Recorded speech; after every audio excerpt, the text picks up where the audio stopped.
L'endimanché du ciné est prêt pour vous parler aujourd'hui sans spoiler de La Bonne Épouse. Et la question qu'on peut se poser, c'est à quelle hauteur doit-on... Ce film peut être exceptionnel? Non mais attendez, les distanciations au cinéma, c'est très important, mais là je fais une critique. Alors virez le plancher et ne m'embêtez pas. Allez. Ah. Restons calmes. Nous allons donc parler du dernier film de Martin Provost, ou Provost, je pense que c'est plutôt Provost, un film que j'avais bien apprécié avant la fermeture des cinémas, c'est d'ailleurs le dernier film que j'ai vu avant la fermeture des cinémas, et donc, pour la réouverture des cinémas, je devais, et oui, le revoir pour essayer de cerner mon avis, essayer de comprendre si, tout simplement, celui-ci avait changé ou non par rapport au premier visionnage, et la réponse est catégorique, au-delà de l'évolution de la vie, c'est vraiment un très bon film. C'est plus qu'un excellent film, parce qu'il véhicule une thématique qui est toujours à double tranchant, à savoir le féminisme. Et le féminisme, à mon avis, qu'on le veuille ou non, même si ça peut faire grincer des dents certains, parce que je peux le comprendre, bien que cette thématique soit une proposition souvent très noble, ça peut être un petit peu forceur du dimanche par moment. Ça, j'en conviens totalement. Et dans certains films, c'est un gros travers. En même temps, ici, l'histoire se déroule dans les années 1960, à la veille de mai 68, et c'est aussi toujours intriguant de constater le décalage qu'on veut volontairement nous créer entre le moment du récit et notre visionnage actuel, avec notre regard du début, premier tiers du 21e siècle. Et déjà, ça c'est toujours une qualité que j'attribue au film, c'est que même si cette époque nous paraît, alors, révolue, c'est peut-être toujours plus compliqué que cela, et le cinéma sert aussi parfois à nous remettre en question, mais ce qu'on attend aussi c'est une démarche artistique. La démarche artistique elle est là, elle est théâtralisée constamment, elle est presque assez comique et volontairement vieillotte dans le sens très vertueux du terme, c'est-à-dire comment créer un film d'où les personnages sont démodés, mais où tout le cadre et absolument toutes les thématiques qui sont abordées, et pas seulement le féminisme, sont absolument actuelles. Ou en tout cas qu'on arrive vraiment, c'est ça l'idée, à jouer avec certains personnages, certains grands acteurs et surtout certaines grandes actrices qui sont ici. On a Yolande Moreau qui est incroyable, même si on a aussi François Berléand, on a Edouard Baird qui amène beaucoup de rythme au film. C'est-à-dire que le film...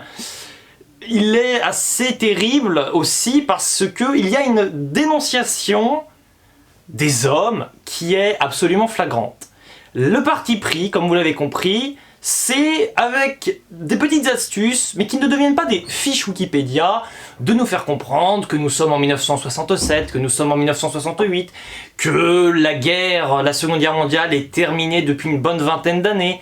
Et mine de rien, amener, alors parfois un petit peu maladroitement, mais toujours, on va dire, dans les meilleures scènes du film, ça passe plutôt bien, et on a une potentielle prise de conscience de ce à quoi on assiste, c'est-à-dire la bonne épouse parfaite, voilà, dans une école où la directrice essaie vraiment de créer un archétype, hein, c'est vraiment ça, et l'archétype est façonné de telle sorte que c'est vraiment hilarant, mais...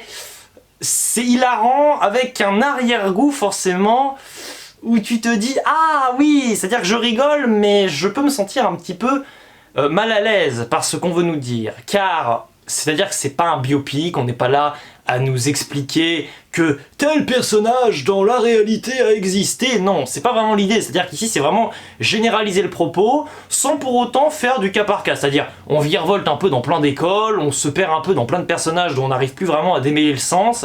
Ici, la force du film, ce sont les acteurs donc adultes, c'est clair, mais aussi les jeunes pousses. Il y a de jeunes actrices qui sont stupéfiantes, et elles le sont d'autant plus parce que je trouve qu'elles sont assez bien... mise à l'image et mise à l'écran, c'est-à-dire qu'il y a une maîtrise totale de la réalisation qui permet de valoriser les décors, mais surtout l'incorporation des acteurs et des actrices dans le décor, ça c'est magistral, il n'y a rien à redire. Et surtout, moi où parfois j'ai des petits problèmes, on va dire, avec les jeunes pousses, voilà, en gros moins de 20 ans, c'est pas catégorique, mais Des fois j'ai des problèmes, je trouve que les acteurs et les actrices jouent pas toujours très bien et je m'inquiète un peu pour l'avenir très lointain du cinéma. Là, c'est le genre de film qui me rassure. Parce que l'expérience des Edouard Baird, des Binoche, des Yolande Moreau et j'en passe, c'est vraiment incroyable, c'est-à-dire que c'est complètement mis à la contribution des actrices. C'est-à-dire que les personnages principaux sont les adultes, mais les jeunes pousses, les grandes adolescentes sont en réalité l'enjeu central du film. C'est ça qui est beau. Et c'est-à-dire que par le regard des adultes, on doit comprendre tout simplement les jeunes, quoi. Les jeunes pousses, on va les appeler comme ça, les jeunes pousses. Et les jeunes pousses, on ne les voit pas tant que ça. Et c'est marrant d'ailleurs, parce qu'on aurait pu... Même si c'est le cas, il y a des scènes vraiment où les personnages jeunes, on va dire, pas adultes encore, sont en train de jacter. Il y a pas mal de petits... Il y a une sorte de fatalisme, en même temps, il y a beaucoup, c'est normal, d'innocence et parfois de naïveté dans le propos. Ça rend le tout assez shakespearien par moment, quoi. C'est ça qui est beau, c'est que au-delà de certains cadres picturaux, d'utilisation de scènes qui deviennent des tableaux tout seuls, un peu comme dans Portrait de la jeune fille en feu, un film français de 2019 qui est assez excellent, ici, mais on prend une claque monumentale. C'est incroyable de constater l'incarnation ici, sans exception, de tous les acteurs-actrices, et forcément, à partir de ce moment-là, j'ai envie de dire que le pari est emporté, parce que c'est pas vraiment un film de scénario que j'avais trouvé un petit peu trop... C'est pas qu'il était convenu, il était assez surprenant quand je l'avais vu la première fois, mais je me disais quand même que ça manquait parfois de folie. Il y avait une sorte de folie qui habitait le récit, surtout vers sa fin, mais il y a trop de passages où tu sais absolument ce qui va arriver, donc oui, en un sens, oui, c'est assez prévisible. Il y a des éléments qui parfois un peu te pètent à la figure, mais disons que oui, le scénario n'est pas toujours, je trouve vraiment, mais au niveau donc, de l'interprétation des acteurs et actrices et au niveau des dialogues. Les dialogues sont toujours une force du film, ça je continue de l'affirmer. J'ai remarqué avec ce visionnage qu'au-delà des dialogues, qui sont vraiment savoureux, hyper bien construits, qui rebondissent sur les scènes qui ont lieu, mais à des endroits différents sans que ça paraisse bizarre, c'est-à-dire qu'on fait référence à une scène et le personnage qui fait cette fameuse référence n'en a même pas conscience, parce que le personnage en question ne sait pas ce qui s'est passé en même temps, par exemple dans la pièce et dans la salle de la directrice, là où le personnage qui fait cette référence est tout simplement dans le jardin, par exemple, ou dans la salle à manger, ou à table. C'est assez bien construit, je vais reprendre une expression de Jude Melon, c'est bien ficelé, c'est-à-dire que tout prend sens, il y a un effet transitoire à chaque fois dans toutes les scènes qui s'emboîtent parfaitement, il y a des films, et souvent dans quasiment tous les films, à part vraiment les chefs-d'œuvre et de très grands films, on se dit il manque quelque chose, il manque un élément pour que le parcours du personnage ait vraiment un sens et qu'il soit vraiment abouti. Ici, on prend des personnages qui sont assez riches et qui sont assez remplis à la base. Ce qui fait qu'avec des personnages sur lesquels on n'a pas besoin de raconter plein de trucs parce que c'est l'imaginaire qui parle et on n'a pas besoin d'avoir plein d'informations. C'est d'ailleurs ce qu'on comprend avec Juliette Binoche, un moment qui parle à Edouard Baird, et Edouard Baird qui est en train de lui raconter sa vie. Elle se barre, et forcément Edouard Baird revient dessus plus tard, mais il expédie le truc en 3 secondes. C'est pas un problème scénaristique, ce n'est pas une simplicité scénaristique, c'est juste que la narration est assez bien tenue de bout en bout, même si elle est un peu imparfaite, elle se tient, c'est l'essentiel, elle est compacte. Donc, on peut accepter et concevoir que les personnages avaient une vie avant de commencer le film, et que on n'est pas là pour voir leur aboutissement, parce que ça n'aurait strictement aucun sens de voir l'aboutissement ici du féminisme. Nous sommes en 1968, lorsque le film se termine, oui bon je spoil un peu, mais c'est pas vraiment spoilé non plus, et forcément, à la fois on a, c'est assez fou, une sorte de cristallisation de l'enjeu du féministe pour les personnages et les individualités, c'est-à-dire qu'ici on prend tous les personnages du récit, les personnages ont leur aboutissement personnel.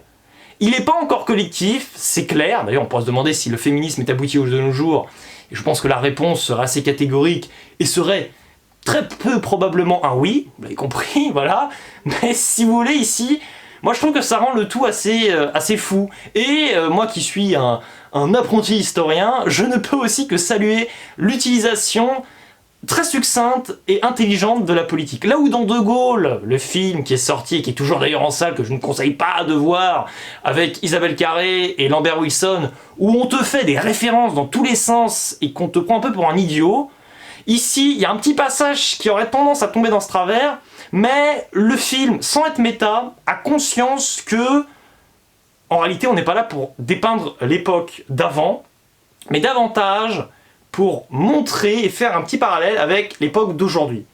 Quelle est... Enfin, on jouait un peu, si vous voulez, au jeu des 7 différences entre de nos jours et... Enfin, de nos jours, de ces jours-ci, il y a environ 50 ans, et maintenant. Et si vous arrivez à créer une mise en parallèle, que le spectateur soit assez âgé, ce qui était beaucoup le cas dans la salle, il y avait pas mal de personnes âgées, elles se marraient bien parce que forcément ça devait faire écho à des souvenirs, et moi, qui n'ai pas connu cette époque, j'arrive à y croire parce que, sans être magique, il y a une féerie, oui, tout du long, qui habite pas tous les personnages, mais la plupart. Certains personnages sont totalement, et des acteurs et actrices habités, il n'y a rien à redire, on a du mal parfois à distinguer l'acteur et l'actrice de son propre personnage, il y a un degré d'interprétation qui est incroyable. Je ne vais pas m'attarder sur les détails, sur les problèmes, pardon, qui sont assez nombreux, mais qui sont presque superflus parce que les défauts, on s'en fiche un peu, quoi. Et c'est plus